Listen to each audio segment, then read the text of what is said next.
It all started so innocently. A playful moment in the kitchen that changed everything. The barbecue was supposed to be a low-key way to bring friends and neighbors together, a casual break from the monotony of suburban life. I'd planned the entire event myself, down to the perfectly grilled steaks and a playlist that could please everyone from kids to retirees. My husband, Liam, was supposed to co-host, but as usual, work pulled him away. By the time the guests started arriving, he was already glued to his laptop in the corner of the living room, apologizing every so often as he typed furiously. So there I was, juggling conversation, drinks, and the grill, while trying to keep everyone entertained. It wasn't until the evening started winding down that I even noticed Blake standing off to the side, beer in hand, his effortless smile lighting up the patio. Blake was a recent addition to the neighborhood, a 23-year-old fitness trainer who moved in across the street a few months ago. I didn't know much about him beyond the occasional wave or polite small talk. He seemed friendly enough, but he was younger than most of the people on our block. The kind of guy who got attention without trying, a head-turner in the way that made some of the older wives blush and laugh nervously during morning jogs. At one point, I found myself in the kitchen, stacking empty plates and wiping down the counter. Blake walked in, holding a nearly empty beer bottle. "Need help?" he asked, his voice casual but warm. I laughed and waved him off. "You've done enough damage out there, charming half the neighborhood women," I teased, not really expecting him to respond. To my surprise, he leaned against the counter and grinned. "What can I say? It's the smile." I rolled my eyes but couldn't help laughing. "All right, Mr. Modesty, hand me those glasses."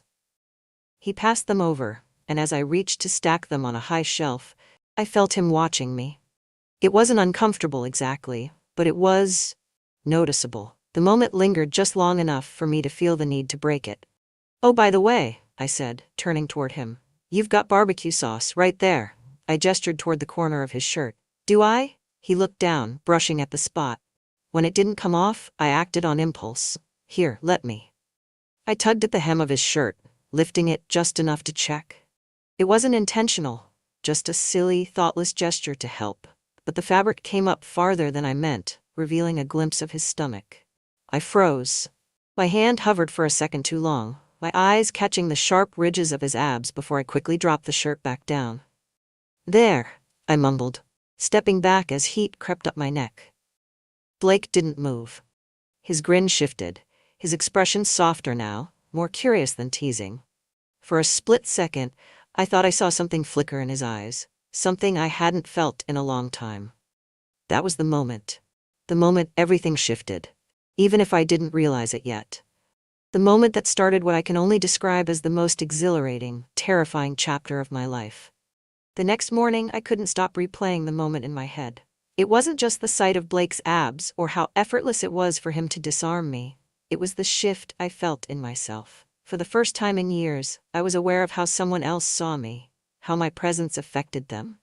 And for the first time in years, I felt seen. Of course, I tried to shake it off. I told myself it was a fleeting moment, an overreaction on my part.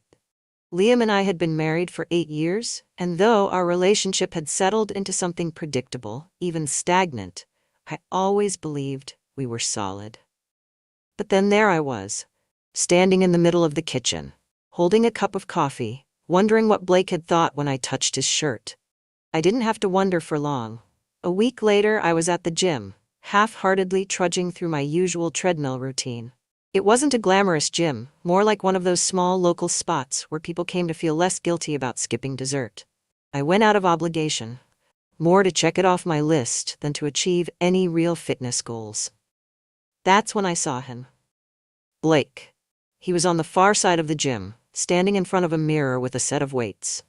His back was to me, broad and perfectly sculpted, his shirt clinging to his shoulders. He was in his element, every movement controlled and deliberate, sweat glistening on his skin. I tried not to stare. I really did. But there was something magnetic about him, something that made it impossible not to watch. I thought I'd gotten away with it until he caught my reflection in the mirror. He grinned, set the weights down, and turned around. "Danica?" He sounded surprised, like he hadn't expected to see me there. I forced a smile, suddenly hyper-aware of my ponytail and the unflattering tank top I'd thrown on that morning. "Hey, Blake. Didn't know you came here." "Just started," he said, wiping his face with a towel. "You come here often?" I shrugged. "Sometimes, when I'm feeling ambitious." He laughed, and before I knew it, he was walking toward me. "You're doing great," he said, glancing at my treadmill. "Mind if I show you a couple of things? Maybe shake up your routine?" I hesitated, but there was something so casual, so unassuming about the way he asked. "Sure," I said, stepping off the treadmill. Over the next 20 minutes, Blake showed me a series of exercises, guiding me through each one with the ease of a professional. At one point, he placed his hands lightly on my waist to adjust my form, and I felt a jolt of awareness shoot through me. His touch was firm but gentle, and it lingered just a second too long. "See? Perfect," he said, his voice low and close. I couldn't meet his eyes. "Thanks," I mumbled, stepping away under the guise of grabbing a towel. By the time we finished, I was flushed, and not just from the workout. Blake walked me to the door, his gym bag slung over his shoulder. "Coffee?" he asked casually, like it was the most natural thing in the world. I hesitated. It wasn't a big deal. Coffee was harmless. But there was a part of me that felt like accepting would mean crossing some invisible line, even if I couldn't quite explain why. "Sure," I heard myself say. We ended up at a little cafe a few blocks from the gym. It was quiet, tucked away from the main road, the kind of place I might have picked if I were trying to avoid running into anyone I knew. The conversation started light: fitness, work, random observations about the neighborhood. But somewhere between his second coffee and my half-eaten muffin, it shifted. "You're different than I expected," he said, his eyes steady on mine. I raised an eyebrow. "Different how?" "I don't know," he said, leaning back in his chair. "You just seem confident, like you don't care what people think." I laughed softly, shaking my head. "I wouldn't go that far." "No, really," he said. "Most people are so busy trying to fit into these little boxes, you know? You're not like that." The compliment caught me off guard. Liam rarely said things like that anymore, if he ever did. For a moment, I let myself savor it, let myself imagine what it might be like to hear those words more often. The rain started just as I was finishing up some work at home a few days later. Liam was out of town for a conference, and the house felt unusually quiet. I was scrolling mindlessly through my phone when a text popped up. "Blake, I think I left my sunglasses at your place. Mind if I swing by and grab them?" My stomach flipped. I'd barely spoken to him since our coffee outing, convincing myself it was better to keep some distance. But now, the idea of seeing him again sent a nervous thrill through me. "Me? Sure. Come by anytime." 20 minutes later, Blake was standing at my front door, his hair damp from the rain.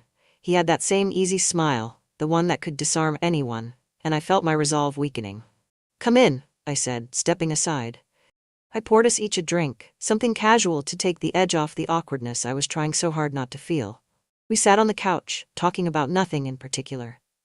At some point, he leaned forward to grab his drink, and I noticed a faint smudge of mud on his shirt. Without thinking, I reached over and tugged at the fabric. "You've got..." The words died in my throat as the shirt lifted, just like it had that night in the kitchen. This time, though, neither of us moved away.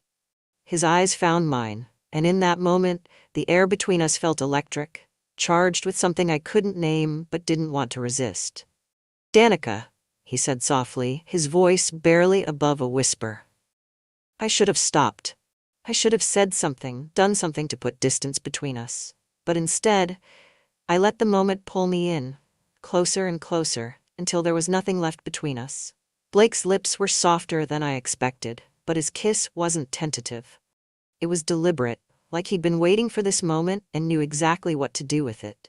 My mind screamed at me to stop, to pull back and pretend this hadn't just happened, but my body betrayed me. I leaned in closer, my fingers gripping the front of his shirt, feeling the warmth of his skin beneath the fabric. For a second, nothing else existed. The rain outside, the quiet house, my husband, they all blurred into the background. All I could focus on was Blake, his hands sliding to my waist, pulling me closer, grounding me in the moment, while simultaneously making me feel like I was floating. When we finally broke apart, both of us breathing heavily, I didn't say anything. What could I possibly say? Sorry? I didn't mean to? That would have been a lie, and we both knew it. Blake looked at me with an expression I couldn't quite place, part surprise, part satisfaction, and maybe a hint of restraint. "I should go," he said finally, his voice low and rough. I nodded, my heart pounding so hard I thought he might hear it. "Yeah, okay."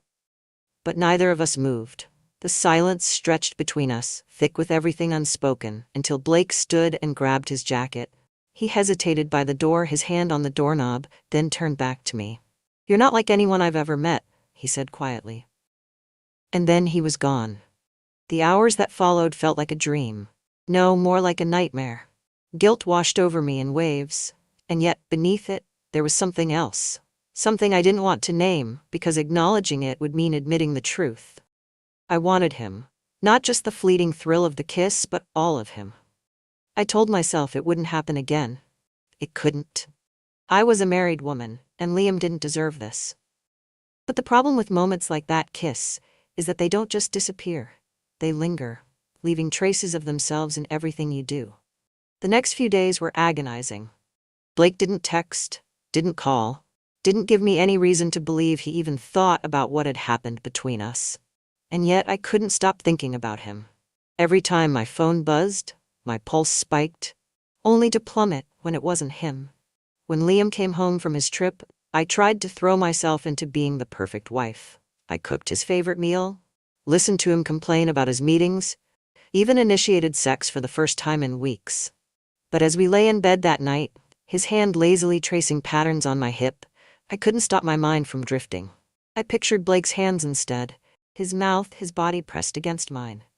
And just like that, the guilt returned, sharp and suffocating. The next time I saw Blake, it wasn't planned. I was at the grocery store, standing in the produce aisle, trying to decide between organic or regular spinach, because apparently, even mundane decisions felt monumental when you were trying to distract yourself from the fact that you'd kissed someone who wasn't your husband. Danica. His voice sent a shiver down my spine, and when I turned to face him, he was standing there, casually holding a basket filled with protein bars and bananas. He smiled, and for a moment, I forgot how to breathe. "Hey," I said, my voice coming out quieter than I intended. "Didn't expect to see you here," he said, his tone light, like we were just two neighbors bumping into each other, like nothing had happened. "Yeah, just grabbing a few things." I gestured to my half-empty cart, suddenly hyper-aware of how close he was standing. There was a pause, the kind that felt too long and not long enough all at once. And then he stepped closer, his voice dropping. "I can't stop thinking about you." My stomach flipped, a mix of excitement and dread. "Blake." "I know," he interrupted, his eyes searching mine. "I know it's complicated, but that doesn't change how I feel." I wanted to tell him he was wrong, that it was just a kiss, a mistake, something we could both move past. But I couldn't, because I knew he wasn't wrong. It didn't take long for us to cross the line again.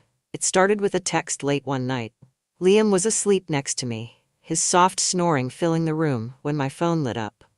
"Blake, can I see you?" I stared at the message for what felt like an eternity, my heart racing as I debated whether to respond. I knew what it meant, what would happen if I said yes. But instead of deleting the message, instead of putting my phone down and turning over to go back to sleep, I typed 2 words. Me. Come over. The moments between sending the text and hearing the quiet knock at my front door felt endless. When I opened it, Blake was standing there, his expression unreadable but his eyes blazing with intensity. Neither of us said a word as he stepped inside, closing the door softly behind him. This time, there was no hesitation. His hands found my waist, mine tangled in his hair, and within seconds we were on the couch. Everything about him was intoxicating. The weight of his body on mine, the way his lips explored my neck, the quiet groan he made when I pulled him closer. It was reckless, messy, and completely consuming. And for the first time in years, I felt alive. Our meetings became more frequent after that, each one more daring than the last. We met at his apartment, in his car, once even in a secluded spot at the park. Each time I told myself it would be the last, and each time I found myself craving more. Blake made me feel things I hadn't felt in years: desirable, adventurous, wanted. With him, I wasn't just Liam's wife or the woman who planned neighborhood barbecues. I was Danica. Just Danica. But with every stolen moment, the weight of what I was doing grew heavier. I found myself jumping at every text notification, every unexpected knock at the door, terrified that someone would find out. That Liam would find out. And then, one night, he almost did. Liam came home early from a work dinner, catching me off guard as I sat in the living room, scrolling through my phone while Blake's name lit up the screen.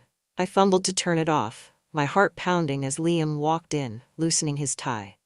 "Hey," he said, dropping his briefcase by the door. "What are you up to?"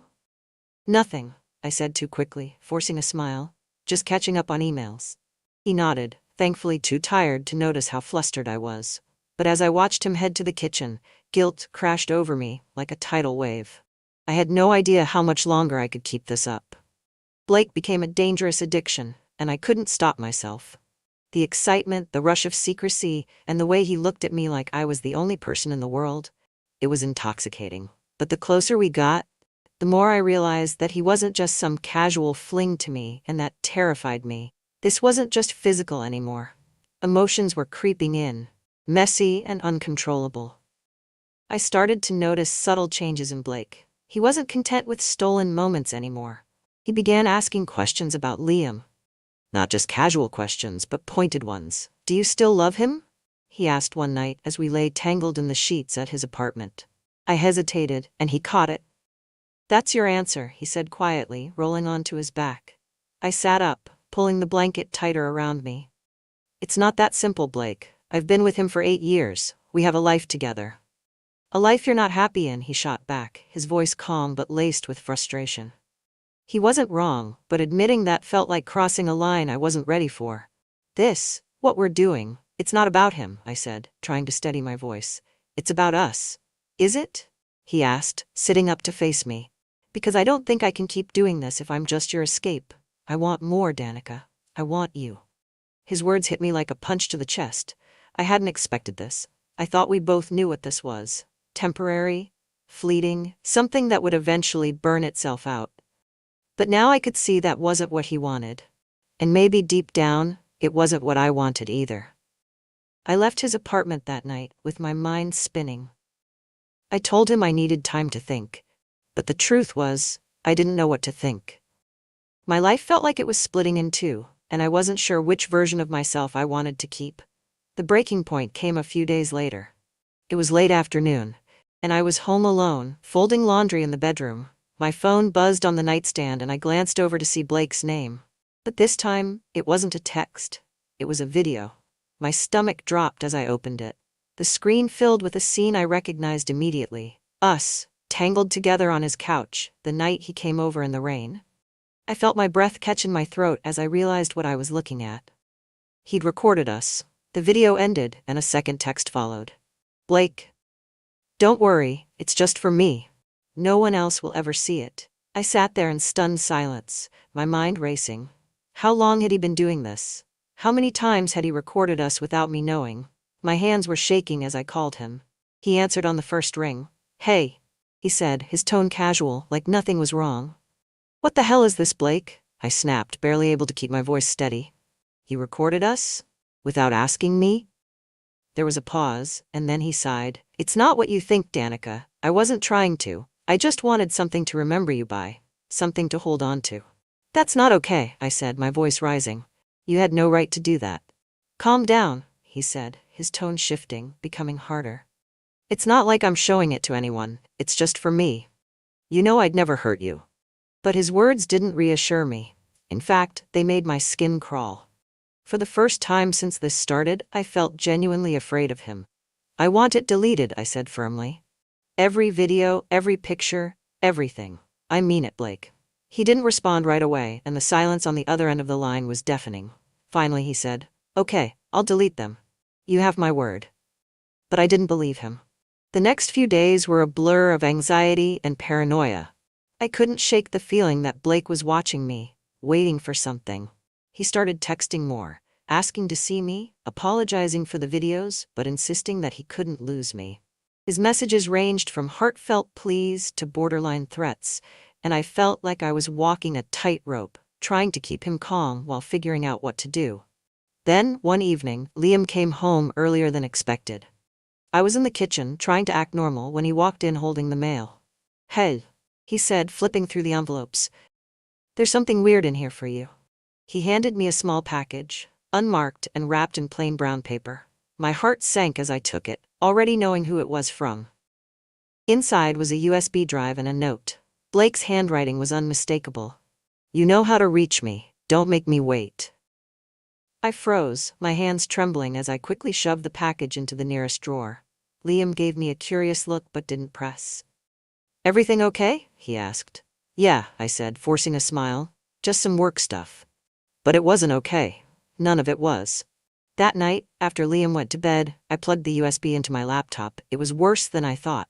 The drive wasn't just a collection of videos, it was a weapon.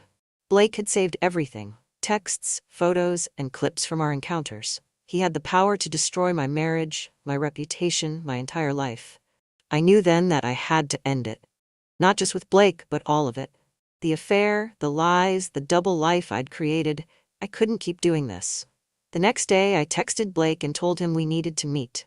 He suggested his apartment, but I insisted on a neutral place, somewhere public. We ended up at a quiet park, the same one where we'd met in secret weeks earlier. When I arrived, he was already there, sitting on a bench with his hands in his pockets. He looked up as I approached, and for a moment, I saw the Blake I'd first been drawn to, the charming, carefree guy who made me feel alive. But that version of him was gone. "We can't keep doing this," I said, sitting down beside him but keeping my distance. His jaw tightened. "So that's it? You're just gonna walk away?" "I don't have a choice," I said, my voice breaking. "This isn't sustainable, Blake. It never was." He didn't respond right away, and the silence stretched between us. Finally, he pulled out his phone and handed it to me. "It's all there," he said. "Everything I've got. Go ahead. Delete it." I hesitated, searching his face for any sign of deception. But he looked sincere, defeated even. Slowly, I took the phone and began deleting the files, one by one. When I was done, I handed it back to him. "This has to be the end," I said quietly. He nodded, but there was something in his eyes that told me he wasn't letting go. I walked away from that park feeling a strange mix of relief and dread. I'd taken back control, but at what cost? As I drove home, my phone buzzed with a new message. It was from Blake. "This isn't over." The moment I walked into the club in that daring red dress, I felt the heat of eyes on me, but I never imagined one pair belonged to the neighbor who'd been silently watching me for months. I'll admit, it wasn't my proudest moment. Standing in front of the mirror that night, adjusting the straps of a red dress that clung to every curve I hadn't bothered to show off in years, I barely recognized myself. The woman in the reflection wasn't Lauren Evans, the marketing manager with deadlines stacked as high as her insecurities. She wasn't the tired wife of Brian, who spent more time scolding her for not folding the laundry the right way than noticing how her shoulders slumped further each day. No, the woman in the mirror looked bold, reckless even, and I wasn't sure whether I admired her or resented her for making me do this. "Jesus Christ, Lauren, what are you trying to prove?" Brian's voice cut through my thoughts like a dull blade. He was standing in the doorway, his tie loosened but still clinging to his neck, as if, even off-duty, he couldn't let himself relax. His eyes scanned me with a mix of irritation and something else, something darker, like he didn't quite recognize me either. "I'm going out," I said simply, running my fingers over the hem of the dress, pretending not to notice the way his jaw tightened. "In that?" he scoffed. "You're practically begging for attention." That stung, but I wasn't about to let him see it. "Maybe I am," I shot back, the words coming out sharper than I intended. His laugh was cold, humorless. "Don't expect me to come running when you don't like the kind of attention you get." I stared at him for a moment, half hoping he'd take it back, half hoping he'd say something else, anything that didn't feel like a slap in the face. But he just turned and walked out of the room, half leaving me there with the ghost of his disapproval hanging heavy in the air. The truth is, I hadn't planned this. I wasn't the kind of woman who wore short dresses or drank overpriced cocktails or let strangers' eyes linger on her for too long. But I was tired, bone deep, soul-crushingly tired. Of my job, of my marriage, of waking up every day to the same beige walls and the same conversations that felt more like obligations than connections. So when my coworker Melissa invited me out for a girls' night at some trendy new club downtown, I said yes, before I could talk myself out of it. And when I opened my closet and found nothing but sensible blouses and mom jeans, I drove straight to the nearest boutique and bought the first dress that made me feel like I was invisible. By the time I pulled up to the club, my nerves were buzzing like live wires. The parking lot was packed, neon lights spilling out from the entrance as a line of people, young, carefree, everything I wasn't, waited to get in. I caught my reflection in the rearview mirror and almost turned around, but then I thought about Brian's sneer, the way he'd dismissed me like I was nothing more than a nagging shadow in his periphery. Screw it, I thought. Inside, the bass thumped so hard I could feel it in my chest. The air was thick with perfume, sweat, and the faint sting of vodka spilled on polished floors. Melissa and the others were already there, laughing and leaning into each other like we weren't all old enough to know better. "Lauren, you made it?" Melissa's voice was already too loud, her cheeks flushed from whatever fruity concoction she was holding. She pulled me into the circle, handed me a drink, and for a moment, I let myself sink into the noise, the laughter, the chaos of it all. It felt good, better than I expected. Men were looking at me, really looking, and for the first time in years, I didn't shrink under their gaze. I danced, I laughed, I drank more than I should have. And then I saw him. At first I thought I was imagining it. The way he leaned against the bar, one hand resting on his drink, the other tucked casually into the pocket of his dark jeans. Ethan. He was my neighbor, the young guy who lived 2 doors down in the apartment complex I'd moved into after Brian and I sold the house. I didn't know much about him, only that he was a graphic designer, always had music playing in his unit, and occasionally nodded hello when we passed each other in the hall. But tonight, he wasn't just some friendly neighbor. His eyes were on me, dark and focused, and when our gazes met, he didn't look away. I felt a strange pull, something electric and unnerving. I wasn't sure if it was the alcohol, the music, or the way his lips curved into a slow, knowing smile, but I suddenly felt like I couldn't breathe. "Lauren, are you okay?" Melissa's voice cut through the haze, but I couldn't answer. Because Ethan had started walking toward me, and I couldn't look away. The air inside the club was intoxicating, heavy with perfume, alcohol, and something deeper, something almost primal. I wasn't used to this kind of environment. The flashing lights, the bodies moving together on the dance floor, the energy so alive it buzzed in my veins. It was overwhelming, but it was also thrilling. For the first time in what felt like forever, I wasn't thinking about deadlines or Brian's tired sighs or the ache in my chest that never seemed to go away. "Come on, Lauren, loosen up," Melissa shouted over the music, pulling me toward the bar. She was already 2 drinks in, her blonde curls bouncing. As she laughed at something, one of the bartenders said. I ordered something fruity and bright, definitely not my usual, but tonight wasn't about being usual. It was about forgetting, about pretending I was someone else, someone who didn't care about the consequences. Melissa handed me the drink, her eyes scanning the room like a hawk. "You see anyone you like?" she teased, leaning in close. I laughed, shaking my head. "I didn't come here for that." "Oh, please." She rolled her eyes. "You've got men looking at you like you're the main course at Thanksgiving dinner, and in that dress? Girl, you're killing it." I smiled, a little embarrassed, but also flattered. She wasn't wrong. I could feel the stares, the way heads turned as I moved through the crowd.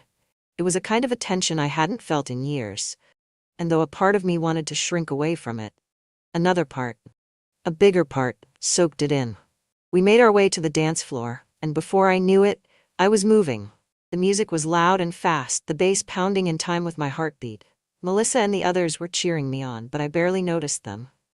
I was lost in the rhythm, in the way the dress clung to my body, in the way I felt alive for the first time in so long. And then I felt it. That prickling sensation, like someone was watching me. At first I thought I was imagining it. But when I turned, my eyes met his. Ethan. He was leaning against the bar, a drink in his hand, his dark hair slightly tousled like he'd just rolled out of bed. He was wearing a black button-up shirt with the sleeves rolled to his elbows, showing off forearms that I shouldn't have been noticing but couldn't help myself. Ethan was my neighbor, the quiet guy who lived 2 doors down, the one I passed in the hallway with polite nods and occasional small talk about the weather. I didn't know much about him, other than he worked from home as a graphic designer and seemed to have an endless rotation of vinyl records playing in his apartment. But right now, he wasn't just the nice neighbor with a good taste in music. Right now, he was watching me like he'd been waiting for this moment, like he'd been waiting for me. I froze, my body stilling mid-dance. He didn't look away, didn't even flinch when our eyes locked. Instead, he raised his glass slightly, a small smirk playing on his lips. It was confident, almost cocky, but not in an overbearing way. It was the kind of smile that said he knew exactly what he was doing, and he knew I knew it too. "Lauren?" Melissa nudged me, her voice cutting through the haze. "Yeah? You okay?" "Yeah," I said quickly, turning back to her. "I'm fine."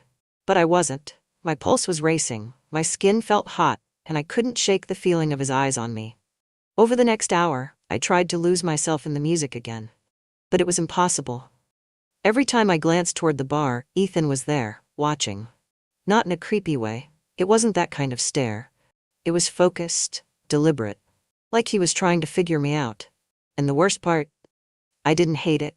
At one point, he disappeared, and I let out a breath I didn't realize I'd been holding. But then, as if on cue, he appeared on the dance floor, weaving his way through the crowd until he was close enough that I could feel the heat radiating off him. "Lauren," he said, his voice low, smooth, and far too familiar for someone I barely knew. I turned, startled. "Ethan? Didn't think I'd see you here," he said, his lips curving into that same smirk. "I could say the same thing," I replied, my voice coming out more defensive than I intended. He chuckled, leaning in slightly so I could hear him over the music. "I don't usually come to places like this, but I guess tonight's full of surprises." I swallowed hard, my mind racing.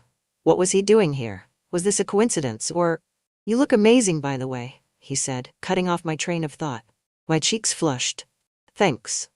He didn't say anything else, just stood there, his eyes holding mine in a way that made it impossible to look away. The air between us felt charged, like a live wire sparking with unspoken words. I started, but before I could finish, Melissa grabbed my arm. "Come on, we're getting another round," she shouted, dragging me toward the bar. I glanced back over my shoulder, but Ethan didn't follow. He just stood there watching me go, his smirk lingering like a promise. By the time we got our drinks, I was starting to feel the effects of the alcohol. My head was buzzing, my body loose and warm, and my inhibitions were slipping away faster than I could catch them. Melissa was flirting with the bartender, and the others were scattered across the club, leaving me alone for the first time all night. I sipped my drink, letting my eyes wander, and that's when I saw him again. This time, he was closer, leaning against a pillar just a few feet away. He wasn't trying to hide it now. He was staring openly, unapologetically, and when our eyes met, he started walking toward me. My heart leapt into my throat. I should have turned away. Should have gone back to my friends, but I couldn't. I was rooted to the spot, watching as he closed the distance between us like he had all the time in the world. When he stopped in front of me, I could feel the heat radiating off him. He was taller than I remembered, and up close, his presence was almost overwhelming. "You okay?" he asked, his voice softer now, but still carrying that same confidence. "Yeah," I said, though I wasn't sure it was true. He tilted his head slightly, studying me. "You sure? You looked like you needed some air." I hesitated. "Maybe." He smiled, and for a moment I forgot how to breathe. "Come on," he said, nodding toward the exit. "Let's get out of here for a bit." The cold air hit me like a slap the moment we stepped outside. The music still thumped faintly in the background, muffled by the thick glass doors of the club. The sidewalk was alive with people, groups of friends laughing, strangers smoking in clusters, the occasional couple pressed too close to each other in the shadows. But here, standing next to Ethan, it felt like we were in our own bubble. The chaos around us muted, distant. I crossed my arms over my chest, suddenly hyper-aware of how exposed I felt in the red dress. Ethan shrugged off his leather jacket without a word and draped it over my shoulders. His scent clung to the fabric, clean and woodsy, with just a hint of something darker, sharper. "Thanks," I murmured, pulling it tight around me. You didn't look like you were having fun in there, he said, leaning casually against the wall, his hands tucked into his pockets. I glanced at him, unsure of how to respond. It's not really my scene, I admitted. Could have fooled me, he said, his lips quirking into that familiar smirk. You looked like you belonged out there, dancing like you owned the place. I let out a nervous laugh, shaking my head. I think you're giving me too much credit. Am I? He stepped closer, just enough that I had to tilt my head to look up at him. His eyes searched mine, and for a moment I thought he might say something else, something that would shatter whatever fragile balance we'd stumbled into. But then the door burst open, and a group of drunk 20-somethings spilled out, laughing and shouting as they stumbled past us. The moment broke, and I stepped back, suddenly needing more space, more air. Ethan, I said, my voice steadier than I expected. What are you doing here? At the club, I mean. His expression didn't change, but there was something in his eyes, a flicker of hesitation maybe, that made me think the question caught him off guard. I could ask you the same thing, he said, deflecting with ease. I raised an eyebrow, crossing my arms again. I don't usually see you at places like this. You don't seem the type. And what type is that? He asked, his tone teasing but his gaze sharp. You know, I said, gesturing vaguely toward the club. Loud music, overpriced drinks, strangers grinding on each other. He laughed, low and rich, the kind of laugh that felt like it was meant just for me. You've got me figured out, huh? I shrugged, but I couldn't help the small smile tugging at my lips. Something like that. I could say the same about you, he said, his voice dropping slightly. You don't strike me as someone who ends up in a place like this unless she's trying to get away from something. The words hit harder than they should have, cutting through the alcohol haze and landing squarely in my chest. He wasn't wrong, but hearing it out loud, from him of all people, made it feel too real. I looked away, focusing on a crack in the pavement instead of his face. Maybe I am. Before he could respond, a shout broke the tension. Hey, you good over there? I turned to see a man stumbling toward us, his shirt half untucked and his grin sloppy and wide. He was clearly drunk, and his eyes flicked between me and Ethan with a kind of lazy curiosity that made my skin crawl. We're fine, Ethan said, his voice calm but firm. The man didn't seem to care. He staggered closer, his attention zeroing in on me now. Damn, you're gorgeous, he slurred, his grin widening. You here alone? I took a step back, instinctively pulling Ethan's jacket tighter around me. I'm not interested. Aw, come on, the man said, his tone turning whiny. Don't be like that, let me buy you a drink. She said no, Ethan said, stepping between us. His posture was relaxed, but there was an edge to his voice now, a warning that was impossible to ignore. The man blinked, swaying slightly as he looked up at Ethan. For a moment, it seemed like he might back off, but then his grin turned into a sneer. What, you think you're her boyfriend or something? Ethan didn't respond, but the look he gave the guy was enough to make even me shiver. It wasn't angry or aggressive, it was quiet, measured, like he was already 2 steps ahead of whatever was about to happen. Walk away, Ethan said, his voice low but steady. The man hesitated, his bravado faltering under the weight of Ethan's gaze.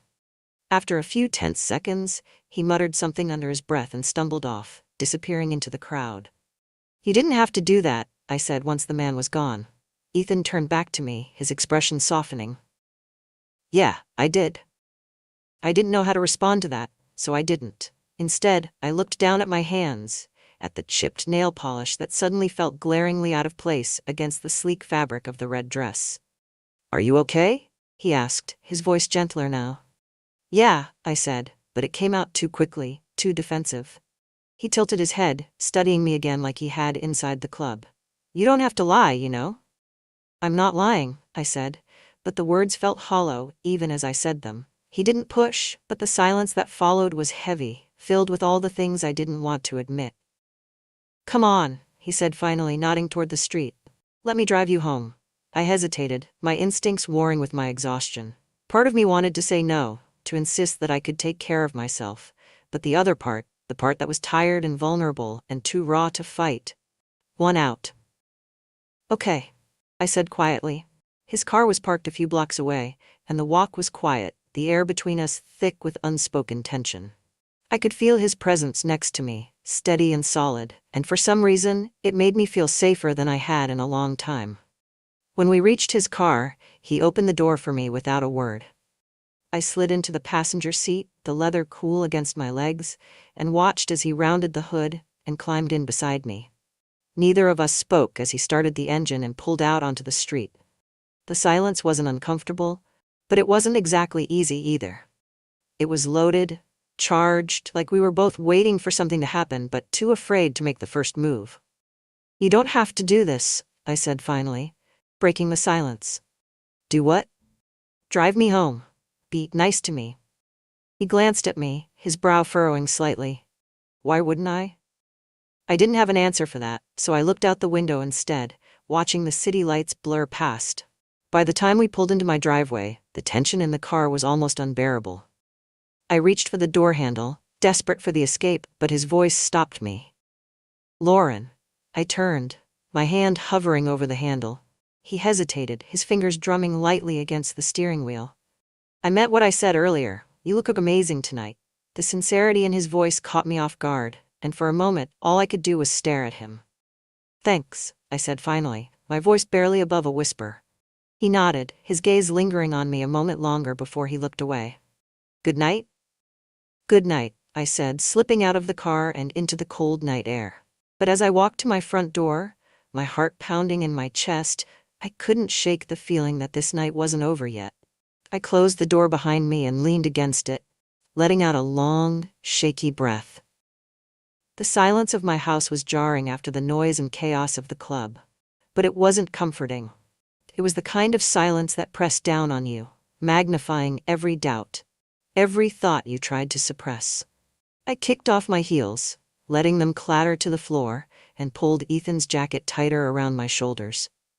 I should have handed it back to him before I got out of the car, but something about it made me feel anchored, like his presence was still with me. Walking to the kitchen, I poured myself a glass of water and stood there, staring at nothing in particular. My reflection in the window caught my eye, a woman in a red dress, her hair slightly mussed, her lips still painted a deep crimson. She looked different. Alive, maybe, or desperate. I wasn't sure which, and I wasn't sure it mattered. A soft knock at the door snapped me out of my thoughts. For a moment, I thought I'd imagined it. But then it came again, firmer this time. My heart leapt into my throat as I made my way to the door, each step feeling heavier than the last. When I opened it, Ethan was standing there. "Forget something?" I asked, trying to keep my voice steady. His eyes flicked down to the jacket still draped over my shoulders, and he smiled faintly. "Not exactly." He stepped closer, just enough that I had to tilt my head to look at him. His gaze was dark, intense, and it sent a shiver down my spine. "I wasn't sure if I should come back," he admitted, his voice low. "But I couldn't stop thinking about you." The air between us felt charged again, like it had outside the club, only now there was nothing to break the tension. No drunken strangers, no pounding music, just us, standing in the quiet of my dimly lit entryway. "You shouldn't be here," I said, but the words lacked conviction. "Do you want me to leave?" he asked, his voice softer now, almost a whisper. I should have said yes. I should have closed the door and gone upstairs to bed, pretended this night never happened. But instead, I stepped back, silently inviting him in. He hesitated for only a moment before following me inside, closing the door behind him. The sound of the lock clicking into place felt louder than it should have, echoing in the stillness of the house. I led him to the living room, my bare feet sinking into the plush carpet. Neither of us spoke as I sat down on the couch, Strath pulling his jacket off my shoulders and folding it neatly beside me. Ethan remained standing, his hands tucked into his pockets, his eyes never leaving mine. The way he looked at me, it was like he saw everything I tried to hide, every crack in the facade I'd spent years building. "You don't have to do this," he said finally, breaking the silence. I frowned, confused. "Do what?" "Whatever it is you think I want from you." His words caught me off guard, and for a moment, I didn't know how to respond. But then I realized something. He wasn't just offering me an out, he was challenging me, daring me to make a choice. "I don't know what I'm doing," I admitted, my voice barely above a whisper. He smiled softly, his eyes warming. "That makes two of us." He sat down beside me, close enough that I could feel the heat of his body, but not so close that it felt invasive. The silence stretched between us, thick and heavy, until I couldn't stand it anymore. "Why did you come back?" I asked, turning to face him. His gaze dropped to my lips before meeting my eyes again. "Because I couldn't walk away. Not from you." The honesty in his voice was disarming, and I felt my defenses crumbling faster than I could rebuild them. "Ethan," I started, but before I could finish, he leaned in. It wasn't a sudden movement or an aggressive one. It was slow, deliberate, giving me every opportunity to stop him. But I didn't. When his lips met mine, it was like the world tilted on its axis. The kiss was soft at first, tentative, but it quickly deepened, his hand cupping my face as he pulled me closer. I don't remember how it happened, how we went from sitting on the couch to me straddling his lap, his hands gripping my waist like I might disappear if he let go. My fingers tangled in his hair and he groaned softly against my lips, the sound sending a jolt of electricity through me. It was intoxicating. The way he touched me, the way he made me feel like I was the only thing that mattered. For the first time in years I felt wanted, not tolerated, not endured. Wanted. "Are you sure?" he murmured against my skin, his lips trailing down my neck. "Yes," I whispered, my voice breathless. His hands slid beneath the fabric of my dress, his touch firm but careful, like he was savoring every inch of me. My skin felt like it was on fire, every nerve ending sparking to life under his fingertips. When he pulled back to look at me, his eyes were filled with something I couldn't quite name. Desire? Yes, but also something softer, something that made my heart ache in a way I wasn't prepared for.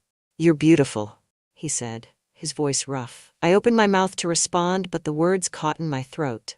Instead, I leaned in, capturing his lips with mine once more. We didn't make it to the bedroom. Somewhere between the couch and the floor, we gave up trying to hold back, our movements growing more frantic, more desperate. His shirt was the first to go, followed by my dress, pooling around my feet like a crimson puddle. The sensation of his bare skin against mine was overwhelming, every touch igniting something inside me that I didn't know had been lying dormant. When it was over, we lay tangled together on the rug, our breathing heavy and uneven. I stared at the ceiling, my mind racing with 1,000 different thoughts, none of which I could hold on to for more than a second. Beside me, Ethan shifted, propping himself up on one elbow to look down at me. His fingers brushed a strand of hair from my face, his touch feather-light. "You okay?" he asked softly. I nodded, but the truth was I didn't know, because this, whatever this was, had changed something. And there was no going back. I woke up to the sound of my phone buzzing on the coffee table. My body felt heavy, a pleasant ache lingering in my muscles as I slowly opened my eyes. For a moment, I didn't remember where I was or why the throw blanket from the couch was draped loosely over me. But then it hit me. Ethan, the club. The kiss that had spiraled into so much more. I glanced to my left, expecting to see him still asleep beside me, but the space was empty. The air carried the faint scent of him, warm and woodsy, and I spotted his leather jacket folded neatly over the arm of the couch. Sitting up, I pulled the blanket tighter around me, my mind racing.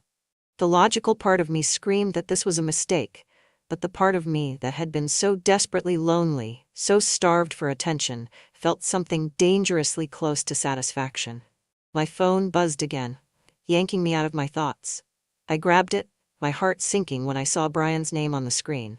For a second, I debated letting it go to voicemail, but the longer I stared at the screen, the more I felt a knot of guilt twisting in my stomach. Finally, I swiped to answer. "Hello?" I said, my voice hoarse from lack of sleep and other things I didn't want to think about. "You finally decided to answer?" Brian said, his tone sharp. "Where the hell were you last night?" The question hit me like a slap. "What do you mean?" "Don't play dumb, Lauren. I called you 3 times. You didn't answer." "I was out with Melissa," I said quickly, the lie slipping out before I could stop it. "I guess I didn't hear my phone over the music." There was a pause, and for a moment I thought he might buy it. But then he laughed, a low, bitter sound that sent a chill down my spine. "Melissa," he repeated, his voice dripping with sarcasm. "Right, and I suppose Melissa was the one who had a man over while her husband was working late?" My blood turned to ice. "What are you talking about?" I asked. my voice trembling despite my best efforts to sound calm. "Don't lie to me, Lauren," he snapped. "I saw everything. The cameras don't lie." The words hit me like a freight train. I'd forgotten about the security cameras, forgotten that Brian insisted on installing them after we moved into this house, citing safety as his excuse. I felt my chest tighten, panic clawing at the edges of my mind. "Brian, I can explain." "Don't bother," he cut me off. "You think I'm stupid? That I wouldn't notice you sneaking around behind my back like some horny teenager?" The venom in his voice was like nothing I'd ever heard before. Brian was no stranger to anger, but this was different. This wasn't frustration or disappointment. This was rage, pure and unfiltered. "You don't understand," I tried again, but the words sounded hollow, even to me. "Oh, I understand perfectly," he spat. "You've been unhappy for years, and instead of talking to me like an adult, you throw on some slutty dress and let the first guy who gives you attention fuck you in our living room." Tears stung my eyes, but I refused to let them fall. "It's not like that," I said, my voice cracking. "Then what is it like, Lauren? Enlighten me," he said coldly. I couldn't answer. I didn't have the words to explain how it had happened, why it had happened. All I knew was that I'd been drowning, and Ethan had been the first person to throw me a lifeline.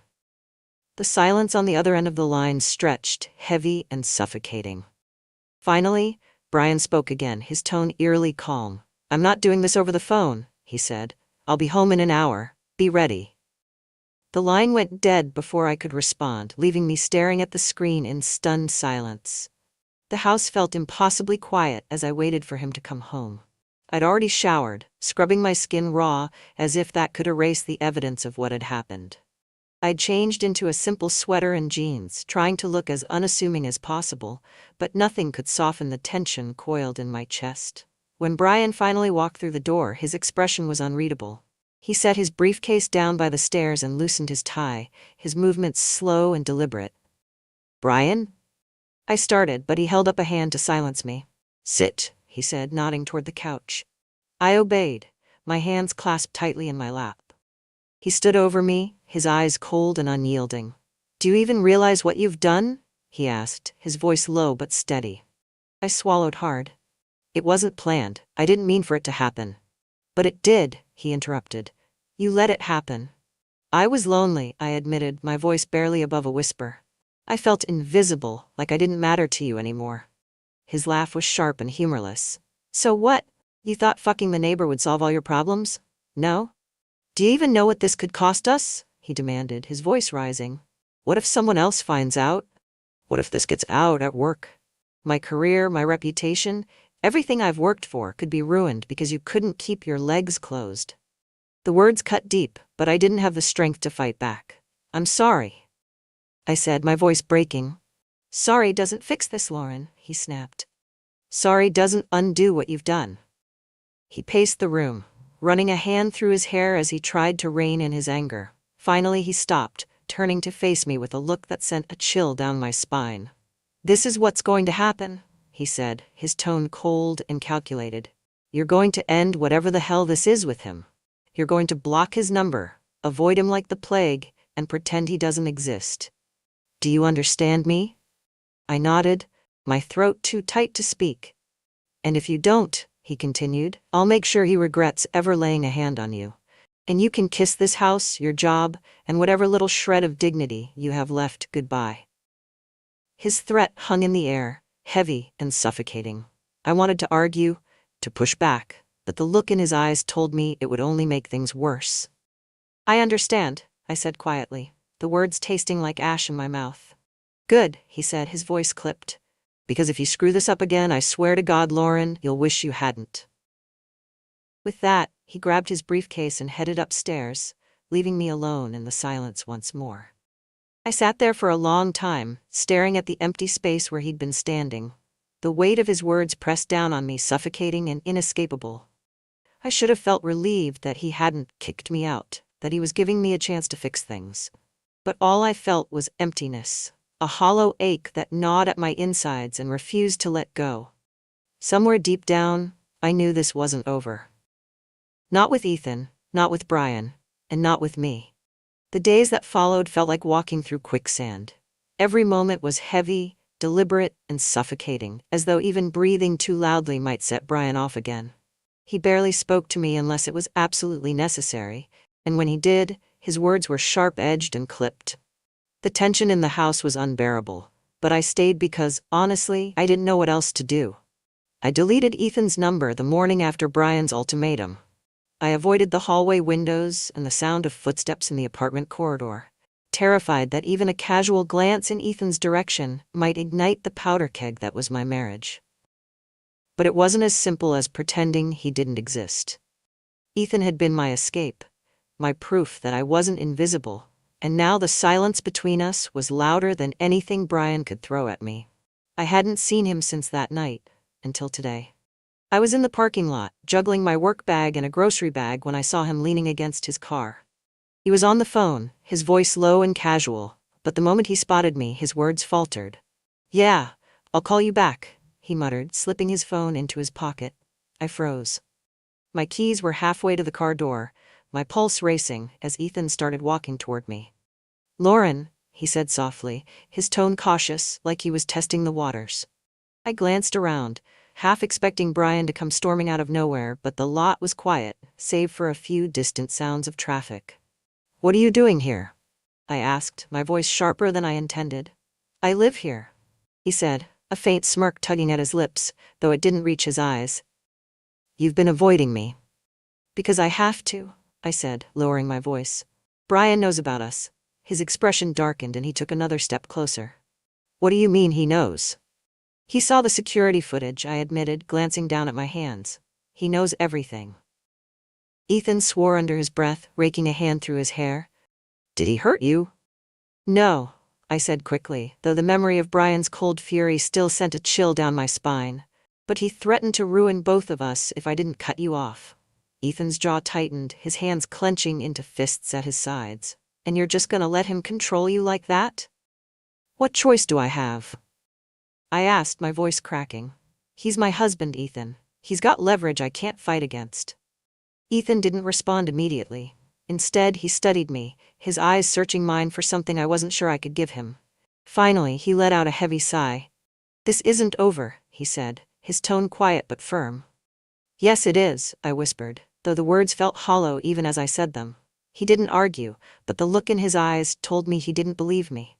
That night, I stayed awake long after Brian had gone to bed, staring at the ceiling and replaying the conversation with Ethan in my head. I wanted to believe it was over, that I could close this chapter and move on, but the ache in my chest told a different story. When my phone buzzed on the nightstand, I grabbed it instinctively, my heart leaping into my throat when I saw the message. "Ethan? I need to talk to you. It's important."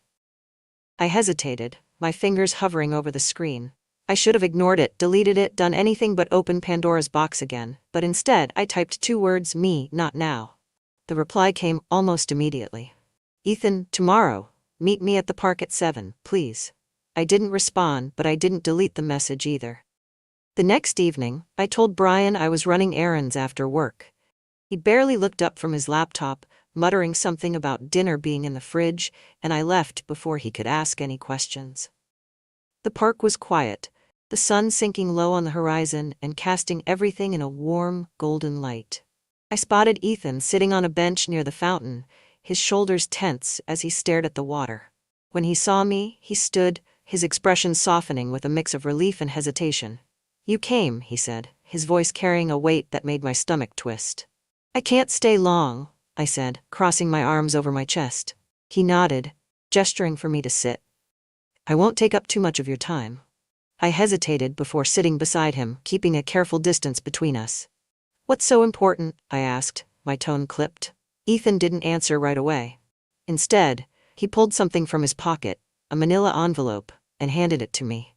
"What is this?" I asked, frowning as I took it. "Just open it," he said quietly. I did, my hands trembling as I pulled out a stack of photos. My heart dropped as I realized what I was looking at.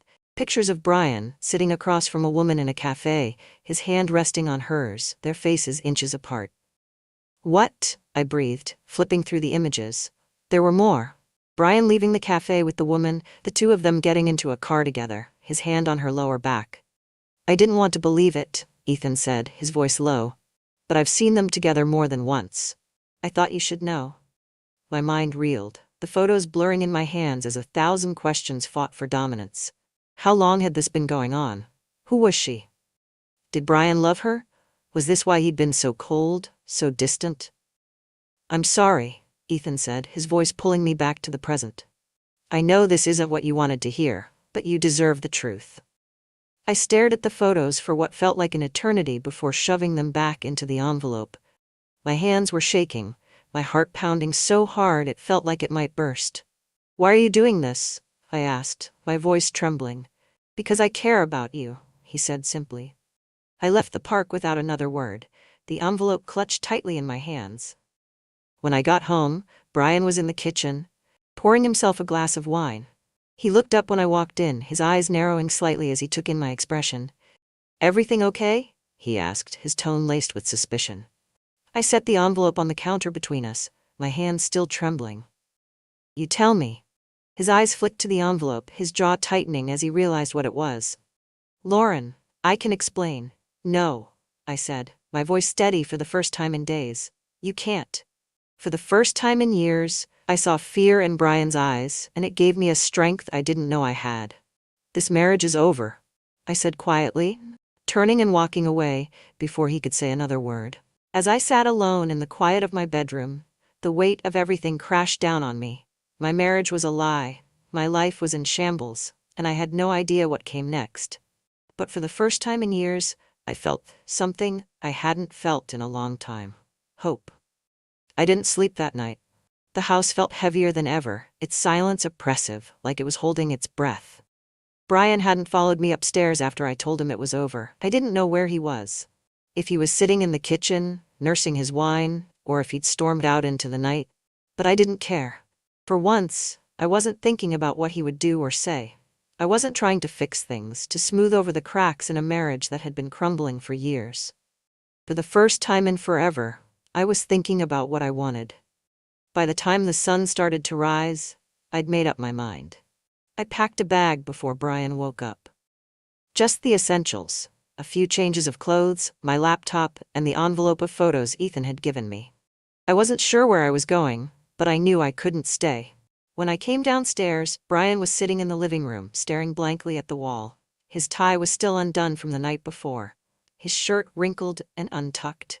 He looked up when he heard me, his eyes bloodshot and rimmed with exhaustion.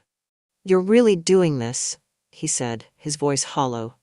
Yes, I said simply, my grip tightening on the strap of my bag. He stood, his movements slow and deliberate, like he was trying to keep himself together. And where are you going exactly? I don't know, I admitted, but anywhere is better than here. He laughed bitterly, running a hand through his disheveled hair.